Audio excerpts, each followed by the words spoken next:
আসসালামু আলাইকুম রহমতুল্লাহ। ফুলসিরাতের 7টি ধাপে আপনাকে যে 7টি প্রশ্নের উত্তর দিতে হবে। সুপ্রিয় দর্শক, ফুলসিরাত জাহান্নামের উপর দিয়ে তৈরিকৃত বিখ্যাত সেতু বা ব্রিজ। এতে কোনো সন্দেহ নেই যে আমাদের সবাইকে একদিন এই পুল পাড়ি দিতে হবে। যে পুল বা সেতুটি হবে চুলের মতো চিকন এবং তলোয়ারের মতো ধারালো। কোনো ব্যক্তি এই সেতুটি পাড়ি দিতে পারবে না যতক্ষণ না সে 7টি প্রশ্নের উত্তর প্রদান করবে। দর্শক, পরকালের পথে পাড়ি জমানোর পর চূড়ান্ত গন্তব্যে পৌঁছার আগে 7টি পর্যায়ে প্রত্যেক মানুষকে 7টি ভিন্ন ভিন্ন প্রশ্নের সম্মুখীন হতে হবে। সে 7টি প্রশ্ন কি? আপনি কি সে 7টি প্রশ্নের উত্তর দেওয়ার জন্য প্রস্তুত রয়েছেন? আল্লাহ রাসূল হযরত মুহাম্মদ সাল্লাল্লাহু আলাইহি ওয়াসাল্লাম একটি হাদিসে পুলসিরাতের বর্ণনা দিতে গিয়ে বলেছেন, পুলসিরাত পার হওয়া নির্ভর করবে প্রত্যেক বান্দার নিজ নিজ আমলের উপর ভিত্তি করে। কিছু মানুষের জন্য পুলসিরাত পার হওয়া অত্যন্ত সহজ হবে, আর কিছু মানুষের ক্ষেত্রে এটা অত্যন্ত কঠিন হয়ে দাঁড়াবে। ফুলসিরাত জাহান্নামের উপর স্থাপনকৃত একটি পুল বা সেতু, যেটি হবে চুলের মতো চিকন, সূক্ষ্ম এবং তার তলোয়ারের চেয়ে বেশি ধারালো হবে। এখানে কাঁটাদার শিকল থাকবে। আল্লাহ তাআলা যে বান্দার ক্ষেত্রে ইচ্ছা করবেন এই কাঁটাদার শিকল দিয়ে সে বান্দাকে পেঁচিয়ে বন্দী করে রাখবেন। কিছু বান্দারা এমন হবে যারা পুলসিরাতের উপর দিয়ে বিদ্যুৎ গতিতে চোখের পলকে পার হয়ে যাবে। কেউ এই পুলসিরাত পার হবে আলোর গতিতে, কেউ বা পার হবে বাতাসের গতিতে, এবং কেউ পার হবে দ্রুতগামী ঘোড়ার গতিতে। ফেরেশতারা ডেকে বলবে, হে পরওয়ারদিগার, এ বান্দার প্রতি শান্তি বর্ষণ করো। হে পরওয়ারদিগার, এ বান্দার প্রতি শান্তি বর্ষণ করো। এভাবে তারা অনবরত ডাকতে থাকবে। সেখানে কিছু এমন মানুষেরা থাকবে যাদের গায়ে একটি আছরও লাগবে না। আবার এমন মানুষেরাও থাকবে যাদেরকে লোহার বড় হাতুড়ি দিয়ে আঘাত করা হবে। এমন মানুষেরাও থাকবে যাদের চেহারা আগুনে ঝলসে দেয়া হবে। হ্যাঁ প্রিয় দর্শক, যেমনটা হাদিসে বর্ণিত হয়েছে, আল্লাহ তাআলার নিকট যে বান্দার যেমন মর্যাদা রয়েছে, সেই মর্যাদা অনুযায়ী বান্দারা এই পুলসিরাত পাড়ি দেবে। অনেক বান্দারা এই পুল আলোর গতিতে পার হয়ে যাবে, যেখানে অনেকে বুকের উপর হামাগুড়ি দিয়ে অনেক কষ্টে এই পুলসিরাত পাড়ি দেবে। যেমনটা আল্লাহ তাআলা পবিত্র কোরআনের ৭৯ নম্বর সূরা আন-নাজিয়াতে ইরশাদ করেছেন, কিয়ামতের দিন হযরত ইসরাফিল আলাইহিস সালাম মোট 2বার তার শিঙ্গে ফু দেবেন। প্রথমবার শিঙ্গে ফুঁক দেওয়ার পর যাদের ব্যাপারে আল্লাহ তাআলা ইচ্ছা করবেন তারা ব্যতীত নভমণ্ডল ও ভূমণ্ডলের সবকিছুই সে ফুৎকার শুনে ভয়ে কেঁপে উঠবে, এবং তখন শিঙ্গে ফুঁক দেওয়ার সঙ্গে সঙ্গেই কিয়ামত সংঘটিত হবে। দ্বিতীয়বার হযরত ইসরাফিল আলাইহিস সালাম শিঙ্গে ফু দেওয়ার পর সমস্ত মাকলুকদেরকে পুনরায় জীবিত করা হবে, এবং সমস্ত মানুষেরা যার যার কবর থেকে উঠে দাঁড়িয়ে হাসরের ময়দানের দিকে আল্লাহ তাআলার নিকট যাওয়ার জন্য দৌড়াতে থাকবে। তারা সকলে হাসরের ময়দানে গিয়ে জড়ো হবে। হাসরের ময়দানে যাদেরকে এ ভয়ানক কিয়ামতের দিনে পুনরুত্থিত করা হবে, তাদেরকে তাদের কৃতকর্মের হিসাব নেওয়া হবে, এবং যা কিছু তারা দুনিয়াতে করেছিল যার যার আমল অনুযায়ী সেদিন তাদেরকে প্রতিদান দেওয়া হবে। যেমনটা কোরআনে আল্লাহ তাআলা বলেছেন, যাদের আমলনামা সামনের দিক থেকে তাদের ডান হাতে দেয়া হবে তারা জান্নাতে প্রবেশ করবে, আর যাদেরকে তাদের আমলনামা পেছনের দিক থেকে বাম হাতে দেয়া হবে তাদের ঠিকানা হবে জাহান্নাম। তারা জাহান্নামের শাস্তি ভোগ করবে। প্রিয় দর্শক, পৃথিবীতে কেরামান কাতেবিন নামক 2জন ফেরেশতা সবসময় এবং সব জায়গায় আমাদের সঙ্গে মজুদ থাকে এবং আমাদের সকল আমল লিপিবদ্ধ করে। এর ফলে দুনিয়াতে আমাদের করা সমস্ত ভালো এবং মন্দ আমলসমূহ কিয়ামতের দিন লিখিত অবস্থায় আমাদের সামনে পেশ করা হবে। বান্দার আমলনামা সম্পর্কে পবিত্র কোরআনে সূরা আল কাহফের 49 নম্বর আয়াতে বলা হয়েছে, আর সেদিন তাদের সামনে তাদের আমলনামা পেশ করা হবে। অতঃপর আপনি হে রাসূল, আপনি দেখতে পাবেন অপরাধীরা তাদের আমলনামা দেখতে পেয়ে ভীত সন্ত্রস্ত হয়ে যাবে, এবং তারা বলবে, হায় আমাদের আফসোস, এ কেমন আমলনামা! এখানে তো ছোট এবং বড় কোনো আমলই বাদ দেওয়া হয়নি, সবকিছু যত্ন সহকারে লিপিবদ্ধ করা আছে। তারা যা কিছু তাদের দুনিয়ার জীবনে করেছে সমস্ত আমল তারা তাদের চোখের সামনে দেখতে পাবে, এবং সেদিন আপনার রব কারো প্রতি জুলুম করবেন না। হাসরের দিন আমাদের আমলনামা আমাদের সামনে পেশ করা হবে। একবার আমলনামা হাতে পেয়ে যাওয়ার পর আমরা আমাদের চূড়ান্ত গন্তব্যের একেবারে নিকটে পৌঁছে যাব। তবে চূড়ান্ত গন্তব্যে পৌঁছার পূর্বে আমাদেরকে আরও একটি পথ পাড়ি দিতে হবে। এমন এক পথ যা চুলের চেয়ে চিকন এবং তলোয়ারের চেয়েও ধারালো। এমন এক পথ যা কোনো ব্যতিক্রম ছাড়াই সবাইকে অতিক্রম করতে হবে। এ পথ হচ্ছে পুলসিরাত। আমাদের মধ্যে হতে এমন কেউ নেই যাকে এই পুলসিরাত পাড়ি না দিতে হবে। এটা আমাদের সকলের তকদিরে নির্ধারিত হয়ে গেছে। হাদিসের বক্তব্য অনুযায়ী পুলসিরাত হচ্ছে জাহান্নামের উপর একটি সোজা রাস্তা। প্রত্যেক ব্যক্তিকে এর উপর দিয়ে অতিক্রম করতে হবে। ঈমানদার ব্যক্তিরা তাদের নিজ নিজ আমল অনুযায়ী এই পুলসিরাতের উপর দিয়ে অপেক্ষাকৃত দ্রুত বেগে অথবা ধীরে ধীরে পাড়ি দেবে। অর্থাৎ যার আমল যত বেশি হবে সে তত দ্রুত গতিতে পুলসিরাত পাড়ি দিতে পারবে। আর কাফের, মুশরিক এবং পাপী বান্দারা পুলসিরাত পাড়ি দেওয়ার সময় বারবার হোঁচট খেয়ে একসময় জাহান্নামে গিয়ে পড়বে। প্রিয় দর্শক, আল্লাহ রাসূল সাল্লাল্লাহু আলাইহি ওয়াসাল্লাম ইরশাদ করেন, সর্বপ্রথম পুলসিরাত পার হওয়া ব্যক্তি স্বয়ং আল্লাহ রাসূল সাল্লাল্লাহু আলাইহি ওয়াসাল্লামই হবেন, এবং তারপর আল্লাহ রাসূল সাল্লাল্লাহু আলাইহি ওয়াসাল্লামের উম্মতেরা পুলসিরাত পাড়ি দেবে। উম্মতের যে সকল লোকদের আমল ভালো হবে তারা খুব দ্রুত পুলসিরাতের উপর দিয়ে পার হয়ে যাবে।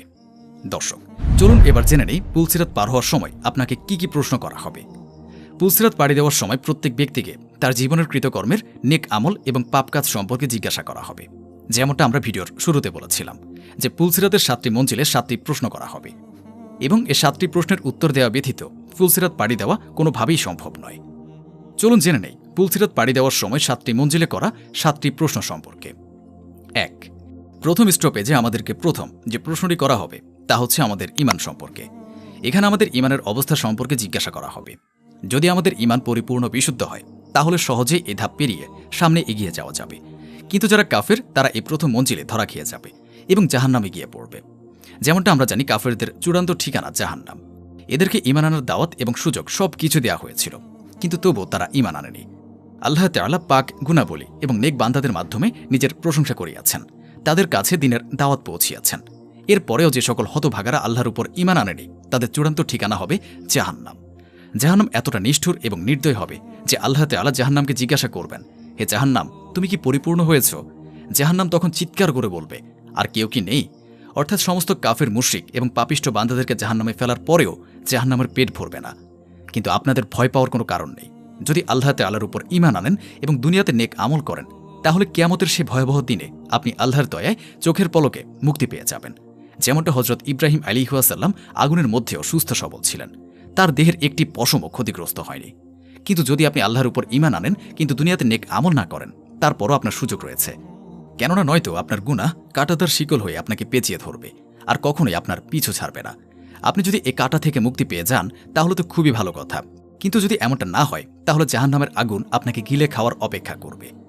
যেমনটা আল্লাহ তাআলা পবিত্র কোরআনের সূরা মারিয়ামের 72 নম্বর আয়াতে করেন, সেদিন আমি তাদেরকে জাহান্নামের আগুন থেকে বাঁচিয়ে দেব যারা আল্লাহকে ভয় করে, এবং জালিমদেরকে আমি নতজানু অবস্থায় জাহান্নামে ছেড়ে দেব। এবার চলুন আমরা জেনে নেই কিভাবে এই পুলসিরাত পাড়ি দিতে পারব, যেখানে জাহান্নাম তার সমস্ত ভয়াবহতা এবং নিষ্ঠুরতা সহকারে আমাদের পায়ের তলায় অবস্থান করবে।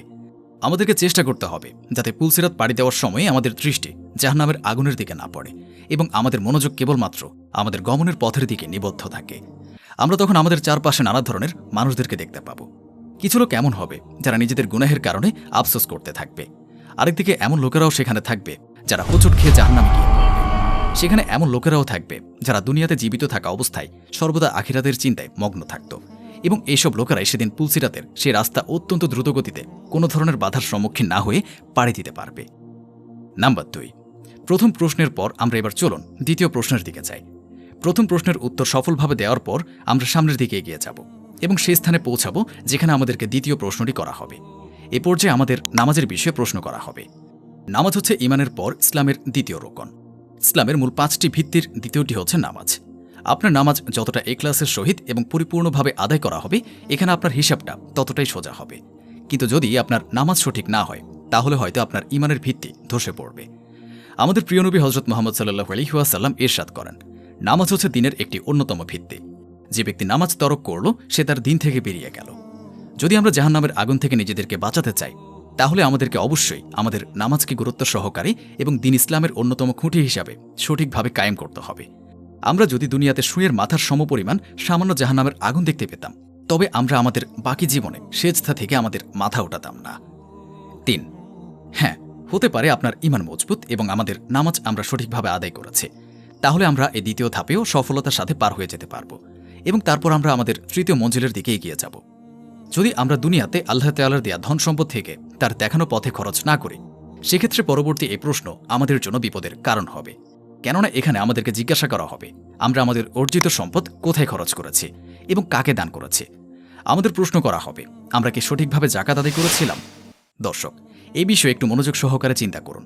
আপনি আপনার সারা জীবন এই চিন্তা কাটিয়ে দিয়েছেন যে দুনিয়াতে আপনার অর্জিত সমস্ত সম্পত্তি আপনার নিজের, এবং এ সম্পদের জাকাত যে আল্লাহ তাআলা আপনাকে গরিব দুঃখীদের মাঝে দান করতে বলেছিলেন, আপনি গরিবদের হক সে জাকাত তাদের নিকট পৌঁছে দেওয়ার বদলে সেই মাল নিজের কাছে রেখে দিয়েছিলেন। আল্লাহর কাছে পানাহ চাই আল্লাহ তাআলা আমাদেরকে এমন অবস্থা থেকে হেফাজত করুক। আমরা যদি আমাদের সম্পদ নিজেদের কাছে লুকিয়ে রাখি তাহলে আল্লাহ তাআলা তার সর্বশ্রেষ্ঠ নিয়ামত জান্নাত আমাদের কাছ থেকে লুকিয়ে রাখবেন।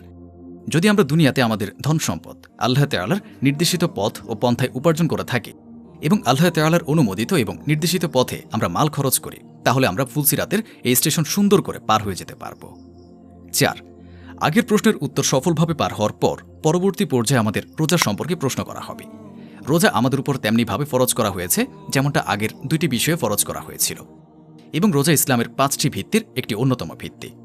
এই জিজ্ঞাসাবাদের সময় যদি আমরা সেদিন আফসোসের সহিত এমন কোনো কথা বলতে না চাই যে হায়, যদি আমি ঠিকমতো রোজা আদায় করতাম, তাহলে আমাদের সকলের উচিত ইতিপূর্বে নানা বাহানায় আমরা যে রোজা ভঙ্গ করেছি সেগুলোর কাজে আদায় করা। নাম্বার 5, রোজার বিষয়ে জিজ্ঞাসাবাদ পার হওয়ার পর আমরা 5ম প্রশ্নের ধাপে এসে পৌঁছাব। স্টেশনে আমাদেরকে হজের বিষয়ে জিজ্ঞাসা করা হবে। আপনি যদি আর্থিক সমস্যার কারণে হজ করতে না পারেন, তাহলে সচ্ছল হওয়ার পর জীবনে একবার অবশ্যই হজ করুন। যদি আমরা সামর্থ্যবান হওয়া সত্ত্বেও হজ না করি এবং নানা ধরনের অজুহাত দেখাই, তাহলে কিয়ামতের দিন আমাদেরকে ভয়াবহ পরিণতির সম্মুখীন হতে হবে। নাম্বার 6, ষষ্ঠ স্টেশনে এসে আমরা সেই প্রশ্নের সম্মুখীন হব যে প্রশ্নের ক্ষেত্রে সামান্য কয়েকজনের ক্ষেত্রে ব্যতিক্রম ছাড়া আমাদের বাকি সবাইকে এই প্রশ্ন খুবই দুশ্চিন্তায় ফেলে দেবে। এই পর্যায়ে আমাদেরকে হাক্কুল ইবাদাহ অর্থাৎ বান্দার হক সম্পর্কে প্রশ্ন করা হবে। এটা এমন এক পর্যায়ে যেখান থেকে সফলভাবে পার হয়ে যাওয়া বেশিরভাগ লোকের জন্যই অত্যন্ত কঠিন হয়ে দাঁড়াবে। আমরা দুনিয়ার জীবনে সর্বদাই অন্যের হক নষ্ট করি। মানুষের হক সম্পর্কে আমরা অত্যন্ত গাফেল থাকি। বান্দার হকের মধ্যে অনেক বিষয় অন্তর্ভুক্ত রয়েছে। অনেক সময় আমরা নিজের অজান্তে না জেনে অন্যের হক নষ্ট করে থাকি, আবার অনেক সময় জেনে বুঝে ইচ্ছে করে লোভে পড়ে অন্যের হক নষ্ট করি।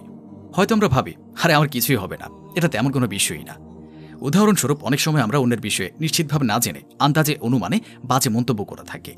আমরা হরহামেশাই মানুষের গীবত করে থাকি।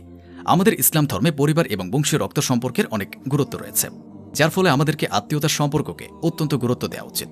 হতে পারে আমরা আমাদের সকল আত্মীয়দের সাথে সবসময় নাও থাকতে পারি। হয়তো আমাদের আত্মীয়দের মধ্যে কারো কারো অনেক আচরণ আমাদের কাছে অপছন্দনীয়, কিন্তু তারপরও আমাদের কখনোই উচিত নয় তাদের সাথে আত্মীয়তার সম্পর্ক নষ্ট করা। চলুন আমরা সাহাবায়ে কেরামের জীবন থেকে কিছু ঘটনা দেখি। কিছু কিছু সাহাবী এমন ছিলেন যাদের পিতামাতা ইসলাম গ্রহণ করেননি, কিন্তু তারপরেও তারা তাদের পিতামাতাকে সন্তুষ্ট করার সর্বাত্মক চেষ্টা করেছিলেন, কেবলমাত্র যে সকল ক্ষেত্রে আল্লাহ তাআলার নিষেধাজ্ঞা ছিল সেসব ক্ষেত্র ব্যতীত। নাম্বার 7, যখন আমরা বাকি 6টি প্রশ্নের উত্তর সফলতার সাথে উত্তীর্ণ হতে পারব, তখন আমাদেরকে সর্বশেষ প্রশ্ন করা হবে পবিত্রতা সম্পর্কে। যদি আমরা এর আগের সব প্রশ্নের উত্তর সঠিকভাবে আদায় করে ফুলসিরাতের 6টি স্টেশন পার হতে পারি, তাহলে আল্লাহ তাআলার অনুগ্রহে আমরা এমনিতেই ওইসব লোকদের অন্তর্ভুক্ত হয়ে যাব যারা পরিষ্কার পরিচ্ছন্নতা এবং পবিত্রতাকে অগ্রাধিকার দেয়। কেননা আমরা যদি পবিত্রতার বিষয়ে খেয়াল না রাখতাম, তাহলে আমাদের পক্ষে পূর্বের 6টি ধাপে সফলতার সাথে অতিক্রম করা সম্ভবই ছিল না। এ সমস্ত জিজ্ঞাসাবাদের সময়কালের মধ্যে জাহান্নাম তার অধিবাসীদেরকে ইতিমধ্যে নিজের ভেতরে নিয়ে যাবে এবং জান্নাত তার বাসিন্দাদের সম্পর্কে আল্লাহকে জিজ্ঞাসা করবে। আল্লাহ রাসূল সাল্লাল্লাহু আলাইহি ওয়াসাল্লাম এক হাদিসে ইরশাদ করেছেন, কিয়ামতের দিন এমন অনেক লোক থাকবে যারা ফুলসিরাত সম্পর্কে কিছুই জানতে পারবে না। তারা ফেরেশতাদেরকে ফুলসিরাত সম্পর্কে জিজ্ঞাসা করবে, ওই ফেরেশতারা, জাহান্নাম এবং ফুলসিরাত কোথায়? আমরা কি তা পার হয়ে এসেছি? ফেরেশতারা তখন জবাব দেবে, তোমরা তো ইতিমধ্যেই জাহান্নামের উপরে অবস্থিত ফুলসিরাত পার হয়ে এসেছ, কিন্তু তোমাদের আমলের নূরের বদৌলতে জাহান্নামের আগুন নিভে গেছে এবং জাহান্নামকে ঢেকে দেয়া হয়েছে। বলা হয়ে থাকে, জাহান্নামের আগুন ঈমানদারদেরকে উদ্দেশ্য করে বলবে, হে ঈমানদারেরা, আমার উপর দিয়ে দ্রুত পার হয়ে যাও, কেননা তোমাদের আমলের নূর আমার আগুনকে নিভিয়ে দেয়। যদি আল্লাহ তাআলার দয়া এবং অনুগ্রহ হয়, তাহলে তিনি আমাদেরকে আমলের পুরস্কার স্বরূপ জান্নাতে দাখিল করাবেন, যা হবে আমাদের সেই ক্লান্তিকর এবং ভয়ানক সফর শেষে একটি মনোরম এবং প্রশান্তির স্থান, একটি সুন্দর জায়গা।